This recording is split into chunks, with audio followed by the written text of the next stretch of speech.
Another reason why I left religion, the church, Christianity, and fundamentalism is that the church teaches that children are a requirement. Now, don't get me wrong, not every denomination focuses solely on family, marriage, and having as many children as possible, also known as the Quiverful movement, which became very popular under the Duggars. However, I grew up in fundamentalist Christianity, the extreme form of Christian ideology, known as Baptist, Calvinistic, and fundamentalism. If you've ever been in a church that leans very heavily toward traditional values, marriage, family, the nuclear unit, you know what I'm talking about. For those who were lucky enough not to grow up in an extremely patriarchal, family-based organization, institution, you're very lucky. Now, don't get me wrong. There is nothing wrong with getting married, having kids, and having a family if you want to, heterosexual or non-heterosexual. The issue is when every church, out of 7 churches and 4 denominations I attended, they all make an idol out of heterosexual cis marriage. It wouldn't be a problem if they taught that every marriage is equal and of equal value. If having children was as blessed as not having children, whether because of infertility, a lack of desire, maybe it's not your passion, but they don't teach equality when it comes to life choices. The default setting, the primary setting and belief held by every church I've been to, and the majority of Christian denominations, is the highest level of respect and access to power is only available to heterosexual, cis, married people, specifically men. When you grow up in 7 churches and no one ever talks about being child-free or having fertility issues, now, those things are not the same thing. People are child-free for many reasons. Lack of passion for children. They want a career. They just don't have an interest in including children in their life. Maybe they've never seen the importance of having a family, and that's perfectly fine. The problem is that nobody is congratulated. There is little to no support socially, emotionally, and theologically for people who choose to remain single, whether marriage is not a passion, they don't see themselves being in a relationship. Perhaps they're very overly independent, kind of like myself. When you don't talk as positively about being child-free or not able to have kids, we call that 1 out of 3 couples has a fertility complication. We don't talk as positively and as frequently about people who can't or choose not to adhere to heterosexual married values.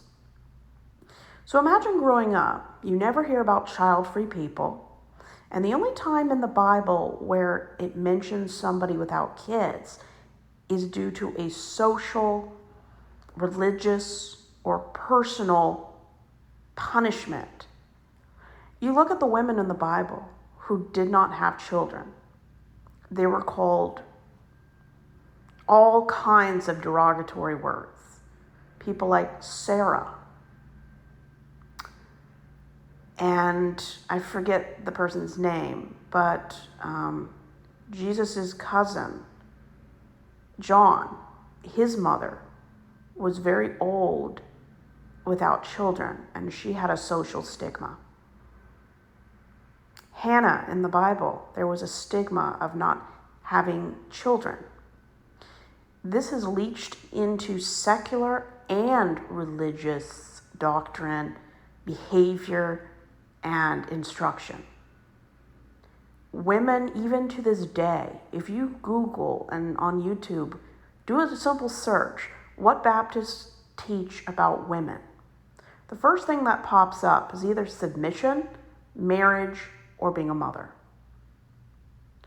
People in fundamentalist churches, the majority of people expect you to get married, have kids, and pretty much be a trophy wife.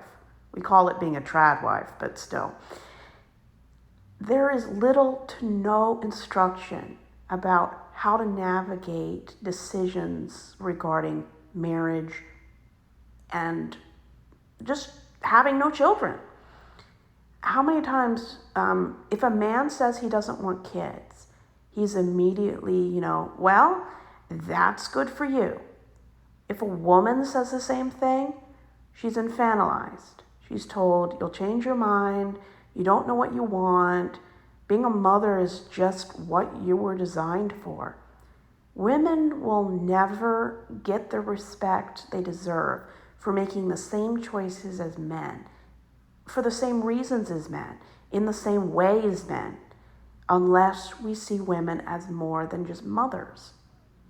If you want to be a mother, go for it. Just make sure you can afford it, that you have the time to dedicate to your kids, and that you're not just fulfilling a role due to your gender and your religious beliefs. Women deserve so much more than just being thought of as a wife and a mother. And there's nothing wrong with just being those things. But men should see her as much more than just a mother and a wife. Because if you only see women, whether you're a man or a woman, if you only see women as being wives and mothers, you're missing out on so many things that women and girls bring to the table in life. You're missing out on talent, independence, creativity, interest. You're missing out on so many things. How many women in American history, if they had just been a wife and a mother, how many female scientists would have never been listed in the science textbook? You look at a lot of these people's lives, they were unique for the time period in which they lived. And if you just want to be a wife and mother, that is fine. The issue here is when men and women just assume you're going to fulfill the heterosexual fantasy. You look at Baptists and fundamentalist groups. They believe a woman's place is in the home, in the kitchen. If that's where you're comfortable with, and you do it because you love to cook, you love to provide things for your family, perfect. But don't look at it as though that is my role. This is what I'm supposed to do. If it's not a calling, a passion you have, don't do it. Now, there are circumstances, especially in states that aren't taught safe sex and prophylaxis and all those things, and they get pregnant without intention. That's part of being human and being in a culture that doesn't educate people consistently. And they don't even have rules on how to educate. Less than half the US states require factual and legitimate information to be taught to kids. And most of the Republican states don't teach very much about anything that isn't abstinence only. And sometimes that's the only option, or there are many options, but they prioritize abstinence only. So I do understand that there are a lot of women out there, very common in poverty or low-income homes, that don't always consistently make the best choices for their life. Sometimes it can be lack of education, lack of access. Sometimes it can be because of certain dynamics. But if you can choose to be a mother or not be a mother, be or be not one based on what you want, what path you want in your life. Don't just be a mother because that's what's expected of me. Do it or don't do it based on your goals. I don't have any plans on having children because children are not my passion. I'm a bit of a germaphobe, so being around kids just grosses me out.